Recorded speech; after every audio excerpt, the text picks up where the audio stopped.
Welcome back to another FPL video. Today we're looking ahead to Game Week 22 and a lot can change, and if it does, I'll be making an updated version of this, but we're looking at the best free hit team for Game Week 22, and even if you're not using the chip, this video will help you in terms of transfer plans with normal transfers, taking hits or whatnot, and there's going to be more videos coming your way, including the best wildcard team, the transfer tips, team selection, reaction stream, deadline stream, and not only that, there's going to be a return to UCL Fantasy with an updated version of my draft, as well as the team selection video and more streams heading your way in that fantasy format. So if you end up enjoying this video, be sure to give it a like. Let's try to get this over 200, and we're also looking to keep on pushing towards 20,000 subscribers. We're very close to 18,000, and it'd be very much appreciated if we can reach that target very soon. But without further ado, let's get straight into this video. At this moment in time, David De Gea is the best goalkeeper for Game Week 22 on paper, with that double game week against Crystal Palace at home and Leeds United at home. But I'm resorting to a single game week player here in Nick Pope and opting for a different Man United triple up. And bear in mind that there are a lot of factors that will influence the blank Game Week 25 fixtures and which teams will be blanking there, looking mainly at the Carabao Cup and Man United, Nottingham Forest, Newcastle, etc., who reaches the final, and then some other factors including their opposition such as Brighton. So a lot can still change. There's so many different possibilities. It's a bit simpler with Game Week 22 though. All Man United and Leeds need to do is not draw the game. They need to either win or lose their FA Cup match, and they will have that double in Game Week 22. So that's far more simpler. We're going to find out as the week progresses, as all the FA Cup matches reach their conclusion. The Carabao Cup games and also the Game Week 25 blanks is going to be a bit more complicated. There's definitely more factors involved, and it might take a bit longer to really find out exactly which teams will be doubling, which teams will have a single game week, and which teams will be blanking indefinitely. But at this moment in time, I'm opting for Nick Pope, who hasn't conceded a Premier League goal since Game Week 15 in a 4-1 win against Southampton, and Newcastle have been imperious at the back. They've kept more clean sheets than they've conceded goals. Nick Pope is now the most expensive goalkeeper in the game, but with good reason. He's also the first goalkeeper to reach the triple-digit mark. He leads Raya by 12 points as the best goalkeeper in the game. He's worth the money, especially on a free hit this week. And I wouldn't be buying him in normally with normal transfers because of the potential blank game week in 25. Newcastle won the first leg against Southampton away from home. You would expect them to also get the result at St James's Park and progress to the Carabao Cup final. Just as a heads up, we're going to have a lot of money left in the bank, and obviously it depends on maybe one or two changes you can make to the squad, which I'll discuss as we go along. But in terms of defenders, I can't think of too many other options that will be even more enticing than the 5 you see on screen. You could maybe opt for a Leeds United defender, but I just think their backline is purely championship quality at this point. And with Man United, like I said, it's mainly the outfield players. We've got Luke Shaw in here. I think he's definitely one you want to have, but I'd rather go for 2 Man United attackers at this moment in time, despite their incredible defensive record since the restart. They conceded 3 to Arsenal, but in the other games, they've only conceded the odd goal there to Man City, and they kept so many clean sheets before that in all competitions. So Man United defence is still worth investing in this week. You could go for De Gea in goal, or go for another defender like Lisandro Martinez, but I would just go for Luke Shaw and go for 2 midfielders in this case, and I think we can all guess who they're going to be. I've also opted for Gabriel, and he was able to go through that game against Man United unscathed. He was 1 yellow card away from suspension. It didn't happen. The same goes for Saliba and Bukayo Saka. Arsenal now played their 19th game, so the yellow cards reset in a way from 5 to 10. So Arsenal players like Gabriel, Saliba and Saka now all need 6 more yellow cards in order to get that suspension, and obviously not to mention those that have even fewer than 4 yellow cards. Then we've gone for Stupinian, who was incredible in Game Week 21 and he got 2 assists. I think he could continue this here against Bournemouth, but it's mainly the clean sheet prospects that I would have him in for. Don't expect clean sheets from him every single week, but he's always been good offensively, whether at Villarreal, for Ecuador, and now he's showing out at Brighton. I think he's even better under De Zerbi than he was under Graham Potter. Luke Shaw, I think, is kind of a no-brainer like we discussed earlier. 2 fantastic home fixtures. I would expect 1 clean sheet for Man United for sure, but he could also get some bonus points and maybe an attack in return as well. But I'm mainly looking at the clean sheet and some bonus points in 1 game, and that would be enough for a good haul. And we've gone for 2 Newcastle defenders, so we have a triple up in them defensively. Would I start all 3? Potentially. That's completely up to you and what you do with this free hit team, but as we're going to talk about in FPL team, I'd probably opt for a double up with Nick Pope and Kieran Trippier, Burn being on the bench, but you may feel very, very confident of a Newcastle clean sheet And as a result, the triple up in Newcastle defensively is certainly viable, and there are so many different options this week. In the defence, I think I'd limit it to these teams: Arsenal, Brighton, Man United, and Newcastle. And looking at the clean sheet prospects, you may feel differently though, and I encourage you to leave your thoughts down in the comment section below. There has never been a free hit team on this channel with as much squad depth and benching dilemmas as you'll see here today. And it just goes to show how many quality options we have at our disposal, who offer extremely good value for money, are extremely cheap, and different choices, different teams, and ways to cover players defensively or offensively. And it's good to see, you know, kind of a plethora of choices, but at the same time, I'd be very uncomfortable benching some of these players in this free hit. I've gone for Martin Odegaard away to Everton, and even before the restart, where he's been absolutely incredible, he was getting some huge returns against teams in the bottom three. That's where Everton currently reside, but they've just sacked Frank Lampard. They're in turmoil, and I think Odegaard could also do extremely well here, be a flat track bully, and get another double-digit return with bonus points and some multiple attacking returns to go with it. So I think Martin Odegaard would be my Arsenal midfielder of choice, even over Bukayo Saka, who would be second. Then it'd be Martinelli, who I'm a bit fearful of in terms of minutes. I think Trossard could take some starts off him and also some key minutes, even when Martinelli does get the nod. I've also gone for Fernandes and Rashford to cover that double game week for Man United. I think it's a no-brainer. Bruno Fernandes only one blank since the restart. He also returned in game week 16 against Fulham. He's been extremely consistent for a while now, and we're seeing some of the old signs of the Bruno Fernandes of old.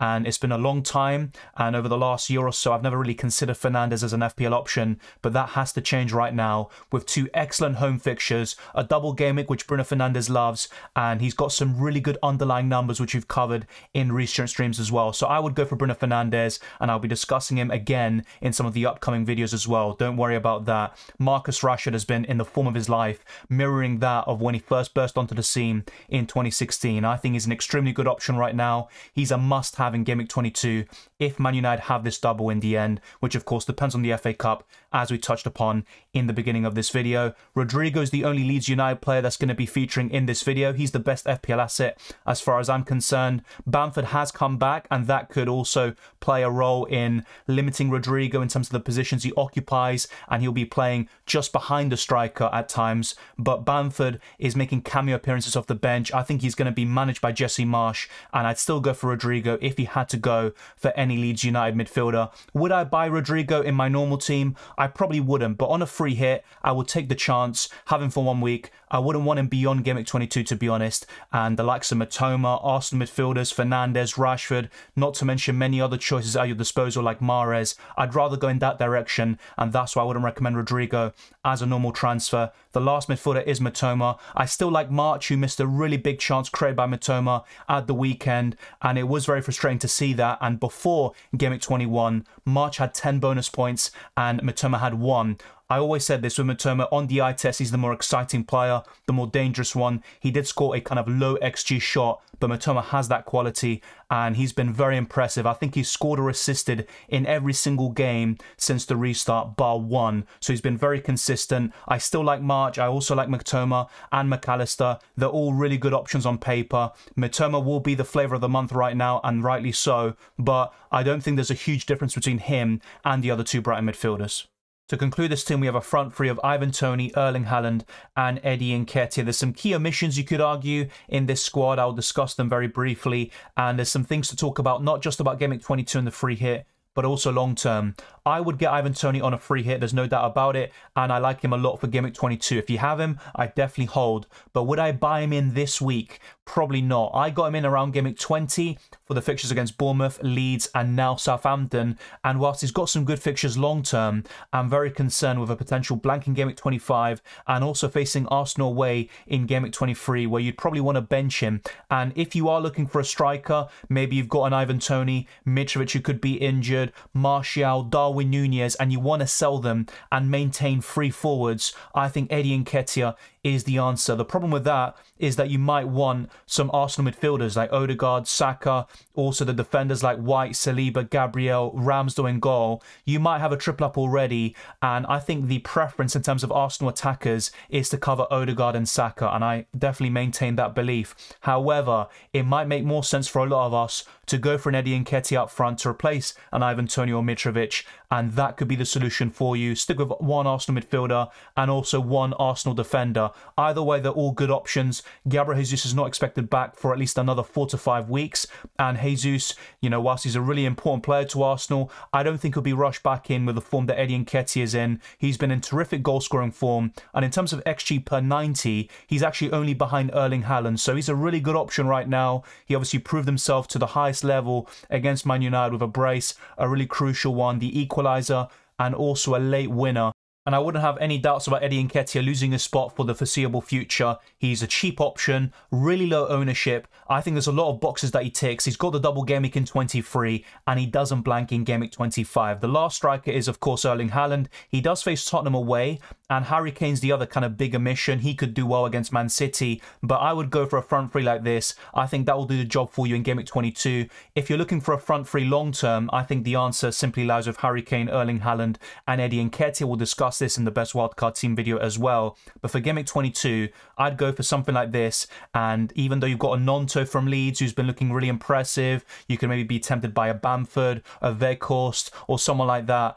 I wouldn't go for any of those options on a free hit, quite frankly. And with Nonto, I'd probably just bench him anyway, even with the double game week. And I'd rather go for the 5 midfielders you see on screen, Eddie Nketiah himself. But they're worth mentioning, especially Nonto. I wouldn't go for Weghorst at all, personally. And I think this is the best way to cover the double game weeks for Man United and Leeds. The only thing that we have left really to do is to sort out the captaincy and talk about the bench. It's one of the toughest jobs I've had in terms of the best free hit team videos, ordering this because there are so many options. We've got 6.2 million left in the bank. If you were to go for a Harry Kane instead of Eddie Nketiah, for example, and go for another premium, then you'd only have 1.2 million left roughly. At least in my case, everyone's budget is a little bit different, but I think this is a really good free hit squad, and you're covering most of the key players in this double game week anyway. So Nick Pope is in goal. There's no doubts about that. That's the easiest benching dilemma, so to speak, that we have really to sort out. We've got a back three of Trippier, Luke Shaw, and Estupiñán, but as I've said earlier, if you're fancying an Arsenal clean sheet or maybe Newcastle or another team, you could go for one of those options instead of Estupiñán, for example. I've gone for Rashford, Bruno Fernandes, Odegaard, Mitoma, and Rodrigo as the midfield 5. I think it's really close between Mitoma and Eddie Nketiah this week, but I favoured Mitoma because of the Bournemouth at home fixture, and Everton could have a managerial bounce. I think they're going to be very defensive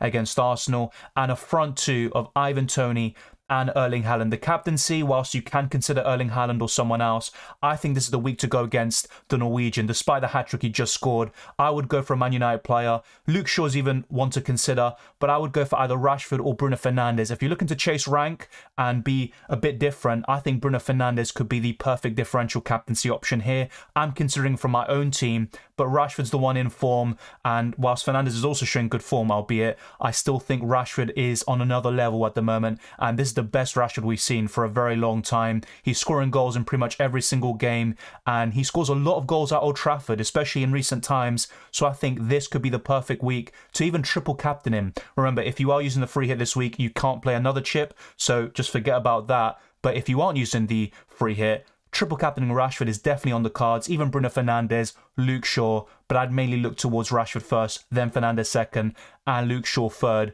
in terms of who do I think scores the most points. The algorithm also kind of suggests that, with Rashford leading the way in many of these sites. Let me know your thoughts down in the comment section below. I've gone for a very strong bench as well with Eddie Nketiah, Gabriel and Burn. There's going to be points on the bench for sure, and that's going to be the main issue with this free hit team, but you have a very strong squad and you are going to score a lot of points, I think. Let me know your thoughts on this free hit team. Would you go for more Leeds United players? Would you maybe go for a double up in Man United defensively instead of going for Bruno Fernandes? Are you going to be using the triple captaincy this week? For those of you that aren't free hitting, let me know the answer to all those questions in the comment section down below. And thank you very much for watching this video. If you enjoyed it or found it useful, then smash the like button and subscribe for new. Let's try to get this video to over 300 likes. Let's keep on pushing towards 18,000 subscribers and beyond. You can follow me on Twitter and Instagram, DylanRCM, and you can also become a patron or a channel member. Patreon.com/DylanRCM. last CM. If you sign up to the basic tier at just £3 a month, you can then be boosted up and get all the perks that the captaincy tier receives,